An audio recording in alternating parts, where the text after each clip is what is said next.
नमस्कार, जन्मभूमि टुडे में आपका स्वागत है। मैं हूं रामधारी। आज एक ऐसी शख्सियत की चर्चा आपके सामने करने आए हैं जो विनम्रता और शांति व सहनशीलता के प्रतिमूर्ति थे और जिन्होंने इस भारतवर्ष को आर्थिक सुधारों और आर्थिक दिशा में क्या करना है, कैसे करना है, इस मामले पे दिशा दिया। हम ऐसी शख्सियत को विनम्र श्रद्धांजलि देते हैं। डॉक्टर मनमोहन सिंह जी को, पूर्व प्रधानमंत्री रहे हमारे, हम उनको विनम्र श्रद्धांजलि देते हैं। उनके जीवन से जुड़ी कुछ ऐसी बातें आपके साथ शेयर करेंगे जो आपको जानना बेहद जरूरी है।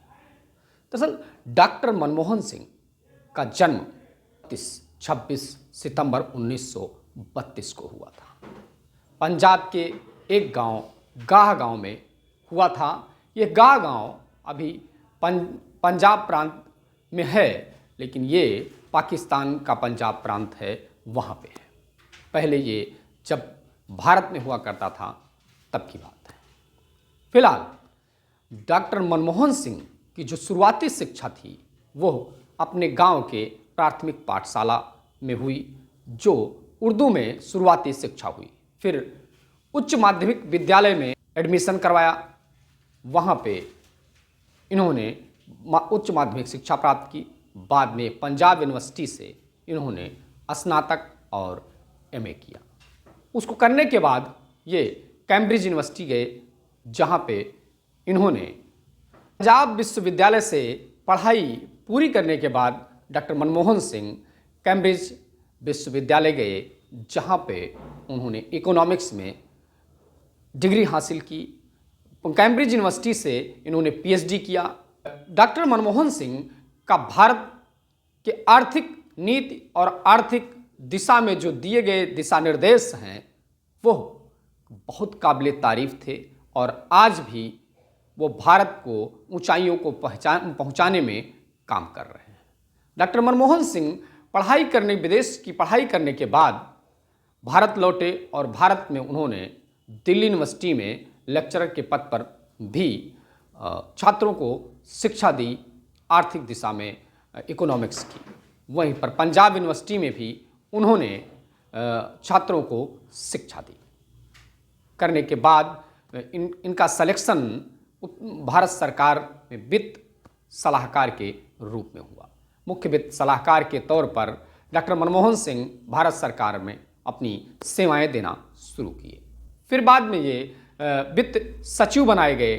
वित्त सचिव बनाए जाने के बाद इनको राजीव गांधी ने, जो पूर्व प्रधानमंत्री राजीव गांधी ने इनको योजना आयोग का उपाध्यक्ष बनाया। इसके बाद इनको, ये जब लोकसभा के सदस्य नहीं थे और राज्यसभा के भी सदस्य नहीं थे, पीवी नरसिम्हा राव सरकार में इन्हें वित्त मंत्री बनाया गया, स्वतंत्र प्रभार। बाद में इनको असम से राज्यसभा का सदस्य बनाया गया और इसके बाद में यह देश के प्रधानमंत्री के पद पर भी रहे। 2004 से लेके 2014 तक भारत के प्रधानमंत्री के तौर पर इन्होंने कार्य किया। वहीं पर 1982 से लेकर 1985 तक भारत के गवर्नर भी रहे। तो कई भारत सरकार के कई प्रमुख पदों पर काम किया। जो डॉक्टर मनमोहन सिंह ने, जो प्रमुख इनकी उपलब्धियां रही, जो आम जनमानस में सबसे ज़्यादा चर्चा की जाती हैं और जो आज तक उसका लाभ जनता को मिल रहा है, उनमें प्रमुख तौर पे सूचना का अधिकार, शिक्षा का अधिकार, मनरेगा और ऐसे तमाम योजनाएं डॉक्टर मनमोहन सिंह की सरकार में किया गया और जो आम जनमानस को काफ़ी प्रभावित किया। डॉक्टर मनमोहन सिंह एक ऐसे अर्थशास्त्री थे, जब 2008 के दौरान पूरा विश्व मंदी की दौर से गुजर रहा था, उस समय डॉक्टर मनमोहन सिंह ने भारत की अर्थव्यवस्था को सुदृढ़ और व्यवस्थित करने में काफ़ी बड़ा योगदान दिया। इनके सूझबूझ और इनके व्यक्तित्व पर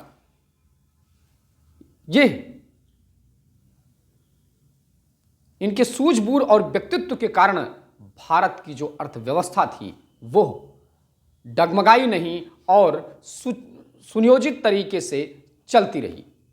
नहीं तो भारत की अर्थव्यवस्था चरमराती, जैसे और विश्व के और देशों की अर्थव्यवस्था पर फर्क पड़ा था वही स्थिति भारत की होती। फिलहाल विश्व के ऐसे अर्थशास्त्री डॉक्टर मनमोहन सिंह को फिर से हम नमन करते हैं। भगवान उनके परिवार को इस मौके पर सहनशक्ति दे और परमेश्वर उनको अपने चरणों में स्थान दे। धन्यवाद।